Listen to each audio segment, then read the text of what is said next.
back at the Smith Center. The weather is warming up finally. Gonna be checking out Hello Dolly. Finally get to walk across the grass and not be cold. It's lovely out here. Perfect night for the theater.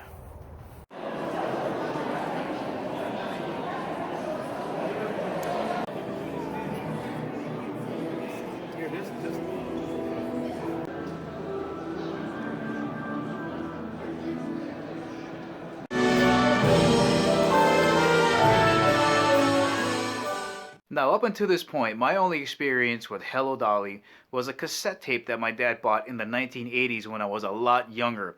So on that mixtape, there were songs from The Sound of Music, The King and I, Hello Dolly, because it says something like, like Sound of Music, Do Re Mi. And on there was the song Hello Dolly and Put On Your Sunday Clothes. So up until that point, back then I really wasn't too sure of what a musical play was, so I didn't realize that it was actually a musical play. So when I saw it was coming to the Smith Center as part of their Broadway series, I was like, all right, I'm gonna finally get a chance to see what this Hello Dolly is all about. Now, before going to the play, I did a little bit of research just so I knew what the plot was and maybe past people who had acted in it. And oh my God, guys, you got Carol Channing, you got Bette Midler, you got Barbara Streisand, you got Bernadette Peters, and the one I was watching, Betty Buckley. So I was like, all right, huge leading ladies are in this play. This is probably going to be a good one. So on my way to the theater, I kept thinking to myself, I wonder how big of a number Hello Dolly and Put On Your Sunday Clothes are going to be. And guys, I had no idea what I was getting myself into. So here's a brief summary of Hello Dolly. So it's set in the 1800s and it's all about Dolly Levi, the matchmaker, jack of all trades. She does a bunch of other things. If you need to learn something, she can teach it to you. Sing, dance, play the harmonica, whatever. But her primary role is professional matchmaker.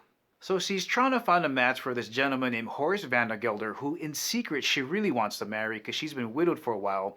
But her way in is to try to make friend-friend, right? Hey, I got this nice match for you. Let's become friends and I'll help you out. But in reality, all she's trying to do is get him to go from Yonkers to New York, where she's a little bit more well-known. So I guess she can try to woo him. So in doing so, she sabotages it, gets in there and meddles a whole bunch.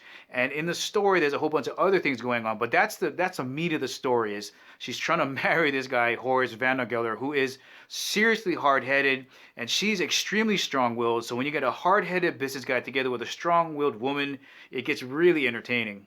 Now let me talk about a few things that I found that were ridiculously out of control, fantastic. And the first thing is the set changes.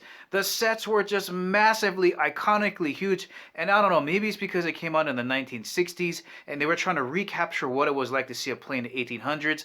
But guys, the set changes were massive and it really took you back to what it might have been like with that big red velvet curtain and a guy standing in the front delivering a monologue with big band music. The curtain would go up and you see the backdrop roll down and then the props are on stage. And the props, guys, the stage props. So one of the sets was Vandergelder's set, has an upstairs and a downstairs. And there was a train that rolled on stage that they actually sat down and rolled off stage on.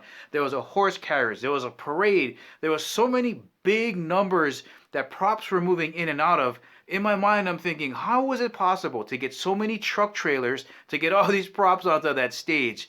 The props, the settings were absolutely magnificent, and the costumes, how bright and colorful they were. They got pastel blues, greens, yellows, and orange. When they were moving around, it looked like that teacup ride at Disneyland. It was absolutely mesmerizing. And of course, I gotta mention the music. And I don't mean just like it's well written and it sounds real nice.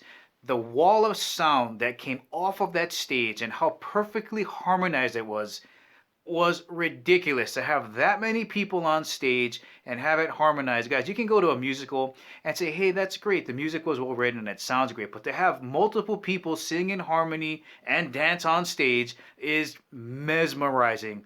And to bring it all around, if I had to pick out one scene that said, hey, Chemo, pick out something that will make me understand what Hello Dolly is all about. It's the Hello Dolly song at the ending of the play when she's at the top of the staircase with this gorgeous red dress and red headpiece, and there's waiters dancing back and forth, spinning all around. She's in that dress. Incredible. So guys, if you really want to know what this play is all about, Google or YouTube Hello Dolly and watch that scene. it'll bring you back to the 1800s and give you a good feel for how great this play is. So guys, that's the ending of this video. I hope you found it useful. If you liked it, please give me the thumbs up. If you haven't subscribed to Chemo 365, please do. And remember, I'll catch you guys later.